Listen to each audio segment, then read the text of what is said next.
Fala pessoal, tudo bem? Hoje nós vamos tratar aí 10 questões também de normas de circulação, tá? 10 questões que caem bastante nas provas do Detran. Nós vamos estar trazendo 10 questões aqui comentadas para você, beleza? Então, sem muitas delongas, para a gente não se esticar muito no vídeo, vamos para a nossa primeira questão já de cara, norma de circulação, tá? Falando de legislação de trânsito aqui. Primeira questão na tela está dizendo que as crianças devem ser transportadas nos bancos traseiros dos veículos automotores. As crianças, aliás, né? São aquelas que as crianças que devem ser transportadas no banco traseiro dos veículos automotores são quais? Se você estudou norma de circulação, você já sabe. Se você ainda não estudou, você vai saber agora, tá? Que tenham menos de 10 anos, com menos de 1,45 metros de altura. B, tenham menos de 8 anos, com menos de 1,45 de altura. C, tenham menos de 10 anos, com menos de 1,45 de altura. Ou D, tenha menos de 7 anos, com menos de 1,45 de altura. Então, se você já estudou legislação de trânsito, acredito que você vai saber essa resposta. Se ainda não, você vai ficar sabendo agora, tá? Crianças menores de 10 anos e com menos de 1,45 de altura, elas têm que ser transportadas no banco traseiro, tá? No banco traseiro do veículo automotor. Existem 3 exceções. Se só tiver banco dianteiro, aí não tem como, né? Se só tem banco na frente, a criança tem que ir na frente. Tem que desligar o airbag, tá? Ou se tiver mais crianças do que lugares, são 3 lugares atrás, tem 4 crianças. Aí a criança vai no banco da frente, qualquer uma, independente do tamanho, certo? E a última é se o cinto do banco traseiro ela for só aquele de 2 pontos, tá? Se fosse de 2 pontos, ele não consegue segurar o dispositivo de retenção ali da criança, tá? A criança obrigatoriamente vai ter que ir na frente. Essas são as 3 exceções. Fora isso, se não tiver 10 anos e 1,45, ela tem que ir no banco traseiro. Se ela não tiver 10 anos, mas já tiver 1,45 m, ela pode ir no banco dianteiro, tá? Nosso gabarito aqui. Item C. Segunda questão, o uso da buzina para apressar o pedestre é o quê? Cuidado com o uso de buzina, porque o uso de buzina é muito frequente, só que usar a buzina em excesso é infração de trânsito. Cuidado com isso. Item A permitido, item D proibido, apenas à noite, ao apenas. Quem estudou comigo sabe que esse apenas aqui é uma casca de banana. C permitido entre 6 horas e 22 horas, ou D proibido. Isso daqui, permitido de 6 às 22 horas, é o uso da buzina moderada, né? Quando você está usando para apressar o pedestre, não é o uso moderado, já é o uso excessivo, tá? Então, o uso da buzina, ele é proibido para apressar pedestre em qualquer horário. O pedestre ele tem preferência sempre, porque ele é a prioridade máxima no trânsito pela sua fragilidade. Então, você não deve ficar apressando o pedestre com a sua buzina, certo? Das 22 de fato às 6 da manhã é proibido o uso da buzina, tá? Esses horários. Além de onde a sinalização proibir também, né? Veículo em serviço de emergência com a sirene e os dispositivos de luz intermitentes desligados tem preferência de passagem quando? Preste atenção no enunciado, hein? Os veículos de serviço de emergência com as sirenes e os dispositivos de luz intermitentes desligados têm preferência de passagem quando os dispositivos e as sirenes estão desligados, tá? Estão desligados. A. Ao cruzar com veículos que trafegam nas vias utilizadas pelas linhas de ônibus. B. Cruzam com os veículos que se aproximam pela esquerda e em se tratando de cruzamento não sinalizado. C. Cruzam com veículos que transportem passageiros. Ou D. Cruzam com veículos que trafegam na via não pavimentada. Primeira coisa, você tem que conhecer a regra de preferência e a regra de prioridade. Para aplicar a regra de prioridade, o veículo ele tem que estar com a sirene e os dispositivos intermitentes ligados, tá? A sirene e as luzes, o giroflex ligado. Aí ele vai ter regra de prioridade. Como elas estão desligadas, aqui ele não tem regra de prioridade. Ele vai ter a mesma regra de preferência que é para mim, que é para você, tá? E qual que diz a regra de preferência? Existem 3 regras de preferência. Rodovia, rotatória e direita. Veículos que vierem na rodovia têm preferência, ou se não, veículos que estiverem na rotatória têm a preferência, e por último, o veículo que vier à direita do condutor, ele tem a preferência. Então, o veículo nessa situação, sem serviço de emergência, ele vai seguir a regra de preferência. Que no caso para a gente aqui, quando se cruza com o veículo que se aproxima pela esquerda, em se tratando de cruzamento não sinalizado, tá? Se o veículo se aproximou dele pela esquerda, é porque ele está à direita desse veículo. Então, a regra da direita serve para esse veículo de emergência que não está em situação de emergência. Show? As vias abertas à circulação, de acordo com a sua utilização, classificam-se em rodovias e vias locais, rodovias e estradas, vias urbanas e vias rurais, ou vias de trânsito rápido, vias coletoras e rodovias. Classificação geral, tá? E classificação geral nós só temos 2. Classificação geral das vias só tem 2. Se fosse classificação de uma ou outro tipo de via, aí seriam mais. Mas aqui é só a classificação geral, que são 2.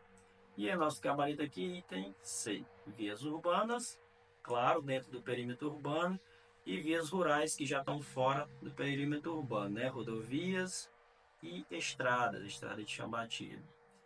As vias urbanas têm um macetezinho, né? Se tiver alguma questão aqui, a gente vai ter esse macete para decorar as vias urbanas, que são mais, são 4 vias urbanas. Vias rurais é só 2, rodovias e estrada é facinho. O condutor manterá acesos os faróis do veículo não equipado com DRL. DRL são luz de rodagem diurna, aqueles LEDs que vem no farol. Utilizando a luz baixa durante o dia e durante a noite. Durante a noite e durante o dia, em que situação? Veja, não é obrigado os veículos de 4 rodas, 4 ou mais rodas, manterem os faróis ligados todo momento durante o dia. Não é obrigado. Diferente de moto e transporte coletivo, né? Moto e transporte coletivo, todo momento tem que estar com o farol aceso. Os demais veículos não. Só tem algumas situações que eles devem ligar o farol mesmo durante o dia, e isso se não tiver o DRL, luz de rodagem diurna. Você precisa usar o farol baixo quando é. A vias não iluminadas. B, túneis providos de iluminação pública nas rodovias de pistas simples fora do perímetro urbano. C, em vias não providas de acostamento. Ou D, viadutos e trincheiras. Quais dessas situações aqui o condutor precisa utilizar o farol baixo mesmo durante o dia? Aqui alguém já estudou comigo, então alguém vai saber um bizu chamado bizu do elefantinho. Quando você vê um item ali destacado dos demais, normalmente esse item está certo, tá? Então aqui nós temos o que? O item B mais destacado. Chamamos ele de elefantinho. Em túneis, mesmo que tenha iluminação pública, você tem que estar com o farol aceso, farol baixo. E nas rodovias de pista simples. Rodovia de pista simples e fora do perímetro urbano. Aqui você tem que manter o farol aceso, baixo, aceso também, mesmo durante o dia. Beleza? Se você chegou até aqui, é porque esse conteúdo já fez sentido para você, né? Então, se você está gostando, dá aquele voto de confiança, se inscreve no nosso canal e deixa o like, tá? Deixa o like aí que ajuda para a gente continuar mantendo, trazendo conteúdo aqui para vocês, beleza?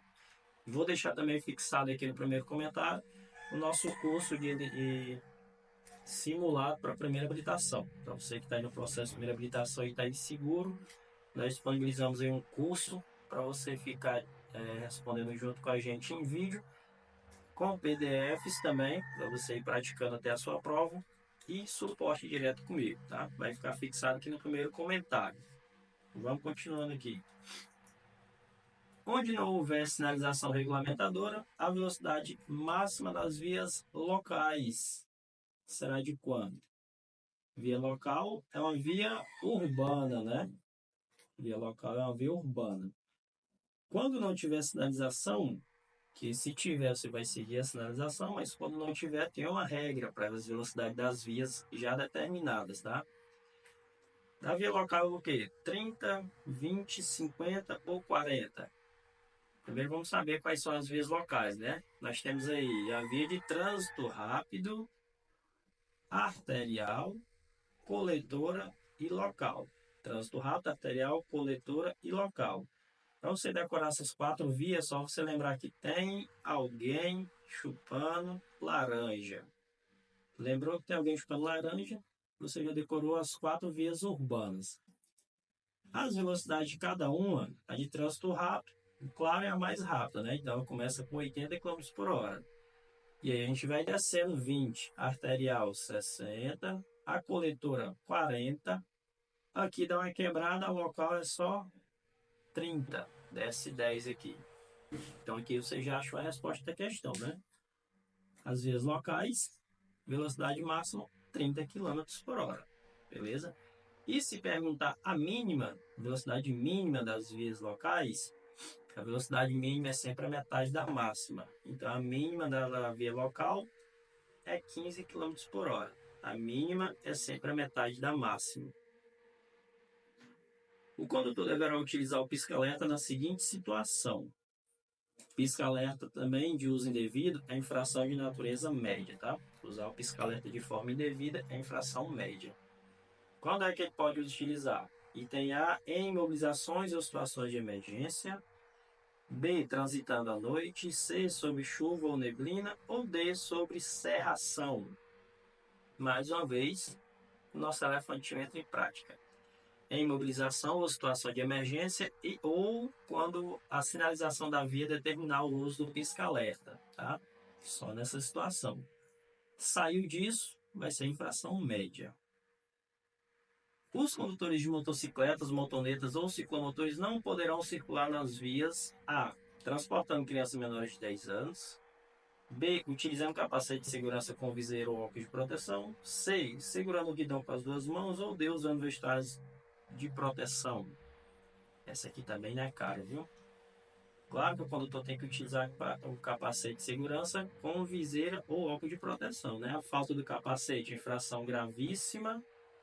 A falta da viseira ou óculos é infração de natureza média. E vale tanto a do garupa quanto a do condutor, tá? Ambas vai para o condutor. Andar segurando o guidão só com uma ou sem ambas as mãos é infração grave, tá? As vestuárias ainda não tem nenhuma resolução que determine quais os tipos de vestuários. Só o capacete e o calçado que se firma aos pés. E transportando crianças menores de 10 anos, isso daqui é a lei de infração gravíssima da suspensão do direito de dirigir quando se trata de motoneta, motocicleta ou ciclomotores. Show? A operação de carga ou descarga será regulamentada pelo órgão ou entidade sobre a via e é considerado o quê? Carga ou descarga é considerado o quê? Parada, estacionamento, embarque ou desembarque. Para eliminar todas aqui, se saber qual é a resposta, embarque e desembarque, isso daqui que é considerado parada. A parada é o tempo para embarcar ou desembarcar no veículo. Então, se não é nenhuma dessas três, é estacionamento.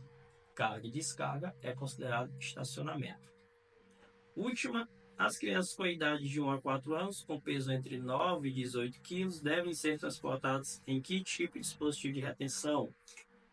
Bebê conforto, assento de elevação, 3 pontos ou cadeirinha?